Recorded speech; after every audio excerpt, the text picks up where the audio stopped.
దుమ్ము దులపడానికి సిద్ధంగా ఉన్నాడు. ఆంధ్రాలో కాంగ్రెస్ పార్టీ పెట్టినటువంటి సభకు వెళ్ళిన రేవంత్ రెడ్డి గారి స్పీచ్ని మనం విందాం. ఎన్కౌంటర్ కూడా చేసుకుందాం. మధ్య మధ్యలో మీరు కూడా జాయిన్ అవ్వండి. మీ కామెంట్లో కూడా తెలియజేయండి. ఢిల్లీ నుంచి సుల్తానులు వచ్చిన, జాగీర్దారులు, జమీందారులు వచ్చిన తెలుగు గడ్డ మీద ఇటుక పెళ్ళను కూడా తీయలేరు, విశాఖ ఉక్కును ఒక ఇంచు కూడా కదిలించలేరు అని చెప్పి నేను ఈ సందర్భంగా తెలియజేయదలుచుకున్నా.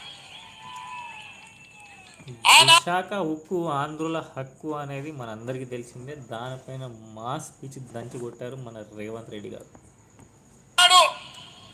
కురుక్షేత్రం జరిగేటప్పుడు కౌరవులు పాండవులు వేరు వేరు, వాళ్ళ మధ్యలో సమస్యలు వచ్చినప్పుడు పోరాటం వేరు.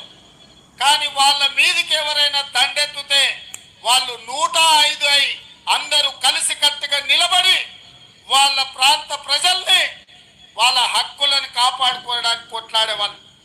ఇవాళ కూడా 100% వాస్తవం. ఇది చాలా మంచి విషయం, చాలా మంచి పరిణామం రేవంత్ రెడ్డి గారు ఇలా మాట్లాడడం. రేవంత్ రెడ్డి గారు చాలా ప్లేసెస్లో కూడా ప్రజలకి రాజకీయ సమయాల్లో మాత్రమే రాజకీయాలు చేద్దాం, మిగతా సమయాల్లో మనం అభివృద్ధికి పాటుపడదామని అంటూ ఉంటారు.